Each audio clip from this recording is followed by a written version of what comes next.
Hello guys फेरि पनि welcome and स्वागत छ फेरि तपाईँहरूलाई आइरहेको अमृत ब्लगमा।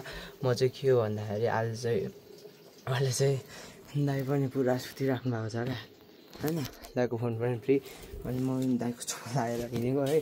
म चाहिँ आज चाहिँ के देखाउँ भन्दाखेरि चाहिँ अब गाउँमा चाहिँ के हुँदो रहेछ भनेर म चाहिँ आज चाहिँ देखाउनु आँटेको छु।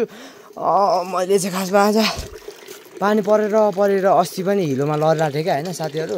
त्यो हिलोमा लडेको कारणले मेरो चाहिँ फेरि हिलोमा लडेको कारणले फेरि त्यो लुगाहरू नि लडिरहेको पुरा भिजिरहेको थियो क्या। फेरि अनि उ गरेर थिएँ अनि अर्को लुगाहरू फेरि टम्मै धुनु बाँकी छ। यो धोएर अर्को सेट गरेर धोइरहेको छु। अनि हाम्रो भात पाक्दैछ, भात पाकिसक्यो भने पाकिसक्यो होला। अघिदेखि सिट लागेको छ। अब को हन्जेन्डो चाहिँ कता छ हौ, हन्जेन्डो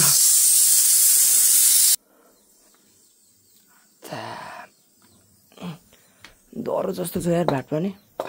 अघि त्यो शीतल लागेको थियो।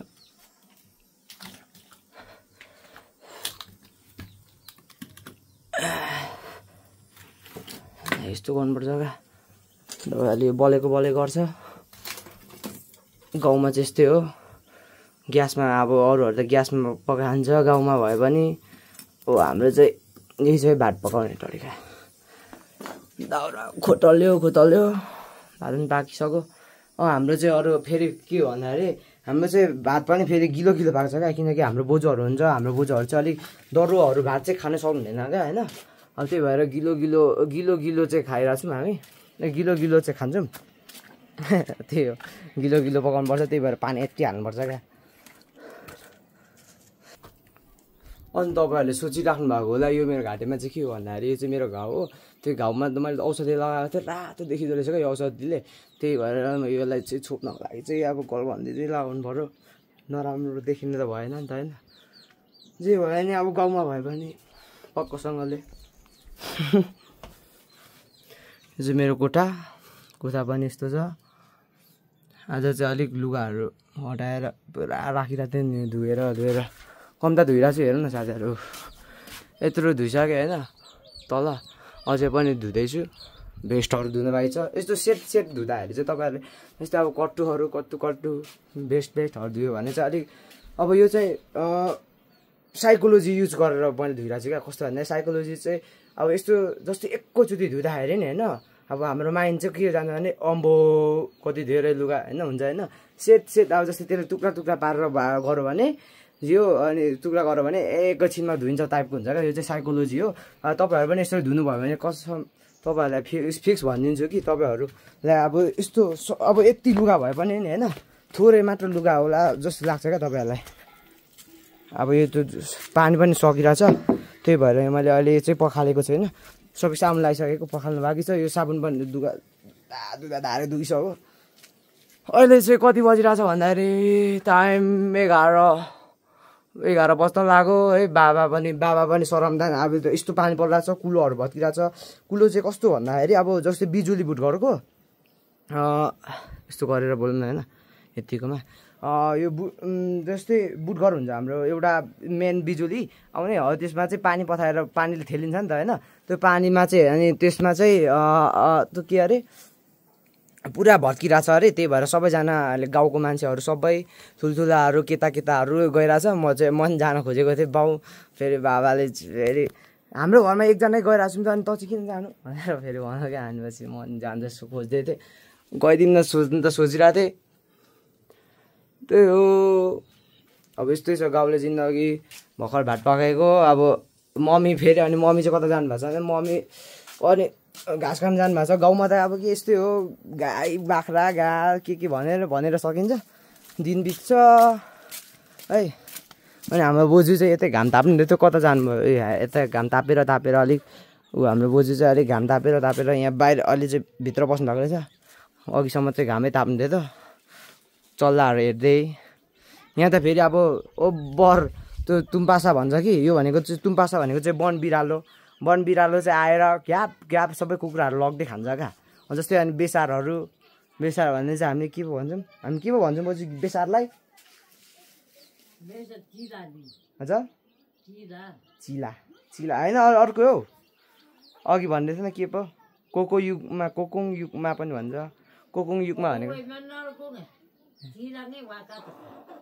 कोकुङ युगमा भने के हो त्यो चाहिँ के हो बाख्रा लग्छ नि त्यसले त ठुलो पो हुन्छ होइन अन्त कोकुङ युगमा भन्ने हुन्छ त्यस्तोहरू के खालको चराहरूले चाहिँ बाख्राहरू पनि बोकेर लगिदिन्छ बाख्रा भनेको अलिक सानो पाठाहरू त्यस्तोहरू पनि बोकेर हिँडिदिन्छ त्यस्तो डेन्जर हाम्रो गाउँमा पाइन्छ अहिले चाहिँ मौसम दामी छ 2 दिनपछि बल्ल बल्ल घाम लागिरहेछ त्यही हो खुसी अरू के छ भन्दाखेरि अब त घरमा कोही छैन नि त अब घरमा भात पकाउनु त पर्यो भात पकाइसकेको मैले अघि भ्लग मलाई खासै भ्लग बनाउने भन्ने चाहिँ प्लान बनाएको थिइनँ क्या किनकि अब अघि आज त अहिले फेरि अघि नै बनाइसकेँ एउटा भ्लग त्यो चाहिँ कस्तो भन्दा मौसमको बारेमा छ यो चाहिँ फेरि अर्कै भ्लग हो अब यो भ्लग पनि तपाईँहरूले यो अर्को भ्लग चाहिँ हेर्नु भएको छैन भने फेरि अर्को भ्लगमा जान सक्नुहुन्छ यो भ्लग सकेपछि त्यही हो यस्तो चाहिँ नचाउने म चाहिँ अब बारीतिर किन हिँडेको भन्दाखेरि चाहिँ म बारीतिर चाहिँ किन हिँडेको भन्दाखेरि चाहिँ साथी होइन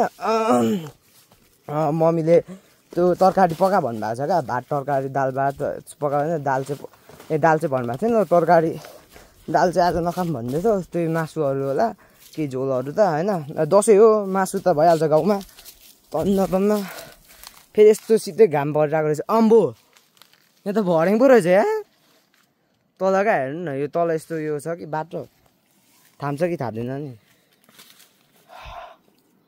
अमृत दाईको चप्पल लिएर हिँडिरहेको छु किनकि मेरो चप्पल चाहिँ अर्कोवाला गाउँ उबाट लिएको थिएँ यस्तो रहेछ नि त पारा यहाँ यस्तो छ बाटो मुनि यहाँ त बाउले त डेन्जर बनाएछ नि त तर यो झरो भयो भने त सक्यो या त्यही हो म चाहिँ गट्टे खोज्न हिँडेको गट्टे भनेको चाहिँ के हो भन्दाखेरि फर्सीको सानो रूप फर्सी भन्दा यता बारीतिर खोज्न हिँडेको अब बारीमा कति भेटिन्छ हेरौँला यतातिर त छ कि छैन हो हेर्नुपर्छ यार यही बारीमा खोजौँ यो बारीमा त घाम छ क्या हो त्यही भएर भ्लगमा पनि अलिक देखिँदैन त्यही भएर म तपाईँहरूलाई पनि देखाउन चाहन्छु गाउँमा चाहिँ के कसरी खोजिन्छ तरकारीहरू साग सब्जीहरू टक्कसँगले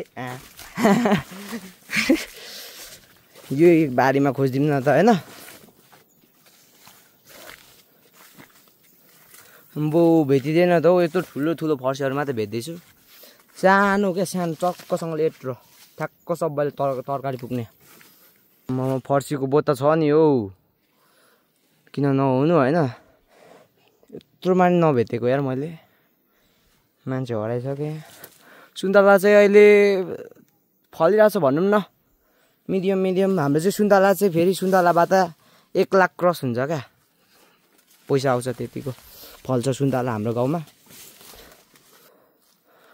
म त गत्तेको खोजीमा छु तर भेटेको छैन ठुलो मात्र देख्दैछु फर्सीहरू सबै गट्टेहरू नै छैन यहाँ खोज्नु पर्ने त ओभर खोजिदियो सब ठुल्ठुलो भइसकेछ क्या साथी हो गट्टे खोज्न त यस्तै हो बारीमा यो ठिक हुन्छ ठिक हुन्छ जस्तो छ यार साथी हो ठिक्क छ तर यो त अलिक ठुलै भयो जस्तो लाग्यो यार हान्दिउँ न त यही यसलाई पो आमा म पनि खासमा सरियाएँ हो है खासै एक्सपिरियन्स छैन यस्तोको आम्बो भाँचिँदैन त यार 2 हातले भाँच्नुपर्ने रहेछ अनि यहाँ मेरो एउटा हातमा अनि पुरा अनि फोन छ अनि होइन फोन चाहिँ